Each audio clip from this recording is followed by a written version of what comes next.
If you're a Rivian fan, then you are probably excited for the news that you probably have already heard because, you know me, I'm always late to it. Sorry, I was recording a podcast when I actually had time to film when this news came out, and I didn't have time since. But basically, Rivian has unveiled their next generation of vehicles.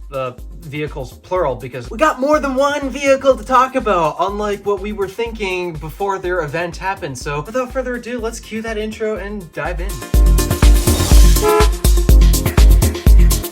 So, Rivian has unveiled a grand total of actually two of them are just different versions of each other, but basically 3 different vehicles on stage in California. I don't remember where in California. R2. This was something that we've been waiting for a long time, and it's because, to be honest, R1T and R1S, they are amazing vehicles. There's a reason why we love them. They are genuinely some of the best vehicles that you could choose to buy. Though there's a few issues with it. I mean, CCS1 has always been a fundamental issue with every non-Tesla vehicle, but they are in the process of fixing that. But also, the other thing that they're in the process of fixing is a bit of a company issue that they've been dealing with. Turns out this whole time, Rivian hasn't made any money off of their products. In fact, they actually keep losing money every sale they make. At this point, they're only in the process of trying to get brand recognition out there, and R1T and R1S have been doing an amazing job at that, but I mean, you can only lose so much money for so long before you're really going to start getting yourself into financial trouble. And so that's what R2 is supposed to fix. R2 is basically trying to maybe at least try to break even, trying to stop actually constantly losing money every sale they make. And so that's what we were waiting for with R2. And gotta admit, Rivian really impressed me with R2, almost to the point where I'm not entirely sure if it's going to achieve what they actually need to do, which is make a vehicle profitably. Because when you take a look at the R2, there's not much of its design that has changed. I mean, the exterior design, there's not much you can do to change that other than remove material by making it smaller. And yeah, it was kind of obvious. Rivian was starting out big with R1T and then R1S being a 7-seater. You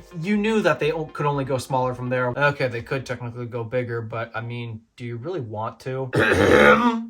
And so with that, yeah, it only made sense that they start going smaller, which material cost should definitely come down for that. Though I do have to admit, I was hoping that they'd start finding ways to cost down on the interior, like what Tesla did when it came to switching from Model S and Model X to Model 3 and Model Y. Those interiors are not similar by any stretch of the imagination. Except when it comes to the differences between R1S, I'm going to compare it to the R1S a lot because R1T is the only pickup truck that Rivian is making, because R2 and R3, there's no pickup truck form factors of that. It's just SUV form. But the differences between R2 and R1S, there's not actually particularly that many, at least on first glance. Now, at the moment, all they've done was show off a concept model. It's not exactly what will go into production. There's things subject to change right before mass production even starts. Oh, we'll get to that in a little bit. For the most part, they didn't exactly change too much. I mean, there were some things where they did do some actual costing down, but I'm surprised that they didn't take it as drastic measures as Tesla did, because Rivian's losing a ton of money on the R1 line right now, so that means they got a lot of money to make up. But they kept around things like oh, thank God they kept this around, the driver display. I hate that Tesla has gotten rid of the driver display for Cybertruck, Model 3, and Model Y. Driver display to me is necessary. I don't like how they gotten rid of it in those 3 models, but Rivian has kept it, so thank you. Thank you for recognizing its importance. But in some areas where they've costed down,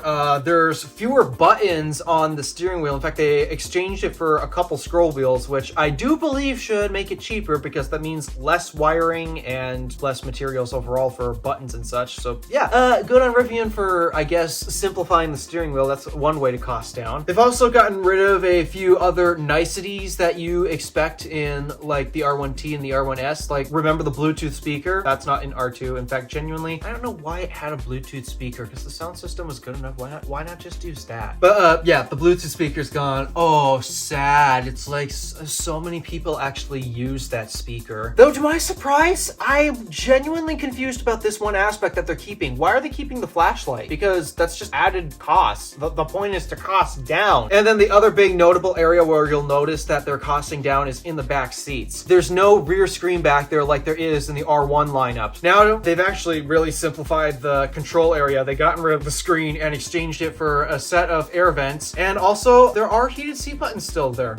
I'm surprised that they're still including heated seats in the rear, but there are still rear heated seats and you can access them via physical buttons, unlike Tesla's before the Model 3 Highland before the screen. At least if you're going to include rear heated seats, make sure that those people who sit back there can actually turn them on. I never liked how Tesla handled it in the past, and thank goodness they changed it. Model 3 Highland has fixed this. There's now a way to turn them on from the back seat. Thank God. But yeah, Rivian just exchanged the display for a set of air vents and rear heated seat physical buttons. That helps cost down things a lot, because believe it or not, guys, screens are expensive. They're not cheap. There's no third row, so don't worry about that. And there's no crazy expensive, over-engineered tailgate design as well, other than, oh wait, they got the sliding rear window, but I guess I don't think that's too cost intense. I don't know. The focus of R2 is supposed to help Rivian achieve profitability faster. I'm not entirely sure with the ways they cost it down if they're going to be enough, but then again, there's other changes that they made that are actually under the hood. For example, there's no more air suspension. It's now a coilover suspension. They completely changed the battery pack design, and I don't know if it's to bring down the costs of scalability or whatever, but I'm hoping that that's the case, because unfortunately Rivian's happen to need a large battery pack, and with the range numbers that they're trying to achieve on R2 even, it's supposed to be at least 300 miles. They're going to need a relatively large battery pack to get that vehicle to go that far, especially considering that it's still not exactly the most aerodynamic design you've ever seen. I mean, the smaller surface area is definitely going to help in terms of drag, but I mean, still, it's not exactly the most aerodynamic design you've ever seen. So yeah, those are basic changes that I'm not particularly excited about, but I'm going to save the thing that I'm actually excited about for the very end of this, what they've changed with R2. Let's talk about R3, because basically RJ decided we're going to pull Steve Jobs not once, but twice. R3, first he brought out the regular R3 compact crossover. I guess it's supposed to be something similar to like a Jeep Wrangler or something. I don't know. It's a crossover SUV even smaller than R2, which personally I think I'm going to find that more appealing, to be honest, because it's going to be even more efficient than R2 just by looking at its size. But that vehicle essentially costs down in even more ways. I don't know too many details of it because I'm looking more into R2, and also Rivian hasn't done exactly the best job at actually showcasing the insides of the vehicles. We don't know that much about them because, again, R3 at this point is basically a concept, because if R2 is going to take quite literally 2 years to come out, how long is it going to take for R3? So at this point, it's a concept. I don't want to talk that much about it, but it's basically Rivian's even smaller SUV that hopefully will be even cheaper than R2. Oh, I forgot to mention the price of R2. 45 grand starting price. And that's before tax credits. They were actually very insistent on not trying to showcase tax credits, because that's something that a lot of automakers will do. They'll say, oh yeah, it's high enough, but you can get even cheaper for tax credits. Well, considering that we are in the middle of election year and things are very subject to change within 2 years, not a good idea to advertise tax credits, because those are constantly changing and you have no idea what they're going to look like in 2 years. So at least giving the bare maximum base price possible, smart move. And not even advertising that, hey, it could be even cheaper this with some federal incentives and such. I like that, because personally I find the idea of tax credits to be stupid anyways. I'm a bit nervous for R2 coming out in 2 years, because that's a lot of time left on the table for other competition to get better, because now the competition knows what it's stacked up against, and I gotta be honest, R2 is really appealing to a lot of people, and as a result, it's probably gonna get competition a little spiced up. Competition as in Tesla, to be honest. Yes, I know the two different automakers have different brand ethos, and R2 is probably gonna be a better off-roader than Model Y, but I mean, there's so much things with the Model Y that Tesla gets right, and unfortunately, I can't exactly compare the two that well, because we don't actually know that many specs of R2, while we know basically almost everything there is to know about Model Y, and as a result, hard to compare the two just yet. But once R2 comes out with actual hard numbers, then we can start comparing them. But yeah, I assume Tesla's going to start really ramping things up. Like, they've already ramped up Model 3 Highland. They're getting that out the factories now. Project Juniper is still in the works. It's not coming out this year, but the Model Y is obviously going to get a revamp at some point, because now the Model 3 is just so much more appealing than the Model Y. I mean, to me, it's always been, because it's more efficient and it's a sedan. Nobody needs crossovers, if you ask me. But again, I'm not the average American. I am not you. So you buy what you buy. Anywho, that side tangent aside, now we're going to get to my personal favorite thing about about the R2 and R3 and R3X unveil. Yeah, R3X, by the way, is just literally a more off-roader designed version of the R3. Again, it's concept land. So what's that thing that I am extremely excited about when it comes to the R2 and R3 line? They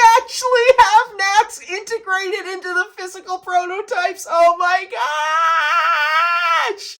So yeah, Rivian last year has announced that they are in the process of going to be switching to NACS. In fact, at some point this month, in the month of March, they're actually going to start releasing NACS to CCS Type 1 adapters, so that way existing Rivian vehicles can charge on the supercharger network. But I was so shocked to see that their actual prototypes actually have the real, legit NACS connector integrated into their charge ports. I was so excited to see it physically in there. All three vehicles, R2, R3, and R3X, they all have the physical NACS port in the physical prototypes, which means Rivian is seriously embracing this. They are getting rid of this fundamental abomination designed of a charge port here, because seriously, there is so much wrong with this. Sure, the connector doesn't exactly break. That's not the reason why the infrastructure is so bad, but I mean, when you take a look at this, there's so much wrong with this design in the first place. It just makes so much more sense to use this one. It's smaller, it's more capable, it's more powerful. So if Rivian wants to dump more than 500 amps into the truck, well, hey, now they can, because there's a charge connector that can deliver more than 500 amps. This is limited to 500 amps, and yet look at the size of this thing. It's such a huge difference compared to this. And yet this will deliver double the power than this thing.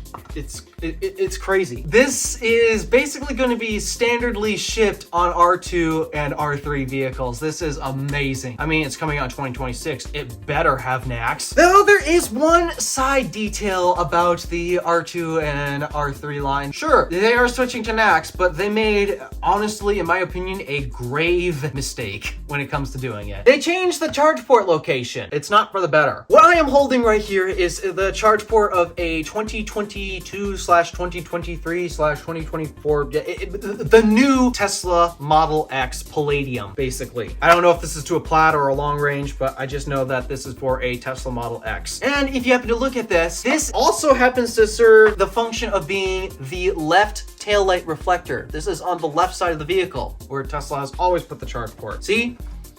Charge port. Tesla has always placed this on the driver rear end of the vehicle, and to me, that has always made the most sense to actually put the charge port right there. Why? It's because that is where, in my opinion, the fuel port on all gas vehicles is supposed to be. I'm looking at you, Buick, because I'm not happy that you put the fuel port on the opposite side of my car. It is annoying that you did that. And so I'm grateful that Tesla chose this location, because it genuinely makes sense. Put it on the side closest to the driver. And why the rear? Well, if you put it up front, then you're putting it in a worse spot, and you also need a longer cable to reach it. So to me, driver rear just makes the most sense, except Rivian decided, well, okay, we're going to move the charge port from the front side. It's still on the driver's side, but we're going to move it from the front to the rear, but the passenger side of the vehicle. Why? You really think that people are going to do curbside charging? That's the number one argument I see for putting it there. Guys, people don't just park on the right side of the street. If you happen to drive on one-way streets, you'll also find a lot of people like to park on the left side of the street. So your argument really falls apart right there in terms of curbside charging. Also, here in the US, there's no such thing as a curbside charger. They're in such an infancy to the point where you almost never see them. That's another problem that America has to address in terms of the charging infrastructure.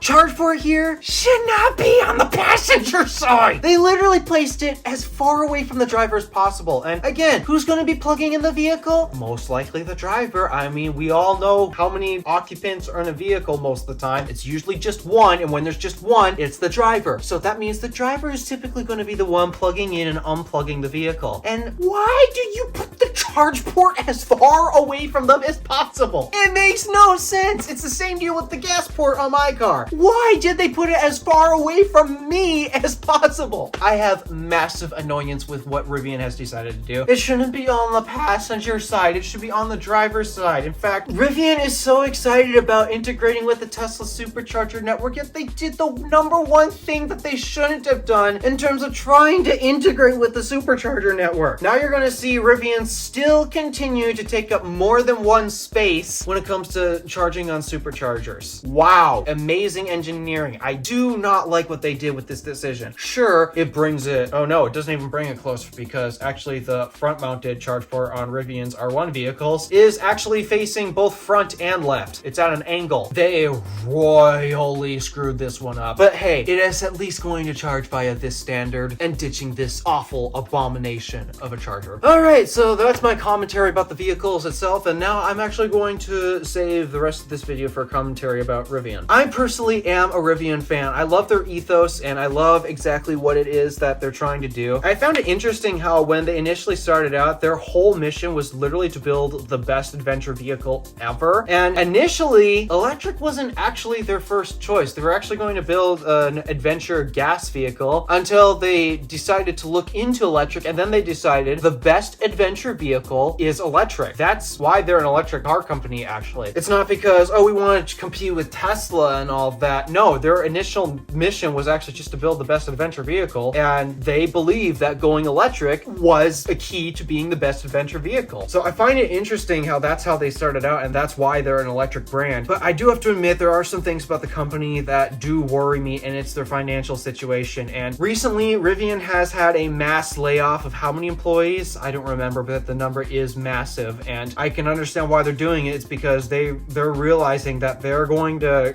really start losing a lot of money, and they gotta turn a profit soon. After this event, I'm glad to see that the stock market has increased, but I have a feeling as production starts to begin and Rivian gets, I don't think they'll hit bankruptcy, but I'm not going to bet on them not hitting bankruptcy, but they're gonna come close. They're gonna come extremely close to the bankruptcy mark, because we've all seen what happened with Tesla when they're going through production hell with the Model 3. They've come close, and so many people are surprised to see that Tesla has been making profits off of their electric vehicles for how many years now? And so Rivian's gonna find real quick that they're about to do the same thing, and that's why so many people are actually comparing R2 to Tesla Model 3 or Tesla Model Y, because it's a crossover. This is essentially going to be Rivian's Model 3 moment, and this will actually make or break the company, because R1, they're amazing vehicles, but I mean, they're extremely expensive. Not a lot of people have that kind of budget, and with interest rates being as high as they are, well, not that many people want to take loans out on these high-end vehicles, and that to me is understandable. And so coming in with a vehicle that's much more affordable to the masses, but again, they have to mass produce this thing, and oh boy, that's where production hell is going to begin for Rivian. So we're going to have to wait and see what this will either make or break the company. So they made some smart choices, and I hope that it pays off for them, but we gotta be a little skeptical about this in this regard, and I want to wish Rivian the best of luck in competing in this market. And again, 2 years, you're leaving a lot of time on the table for the market to change, so I strongly actually recommend you try to get this vehicle out sooner than that, because in 2 years, who knows what Tesla's going to do with the Model Y. Model Y is so popular. It was like the #1 selling vehicle in the world. Vehicle. Dethroned other vehicles. It's such an amazing vehicle. There's a reason why it's so popular. And Tesla's always changing it to make it better and better. So again, Rivian, you're leaving a lot of time on the table for your competitors to catch up to an amazing vehicle that you've designed. So try to get this out as fast as you can, but at the same time, don't bankrupt yourself. Those are my thoughts on the Rivian event. What are your guys' thoughts? Feel free to let me know your thoughts and opinions in the comments below. Thank you for watching. Do me a favor and interact with stuff below. My name is DeWolf, Random Alpha, signing out.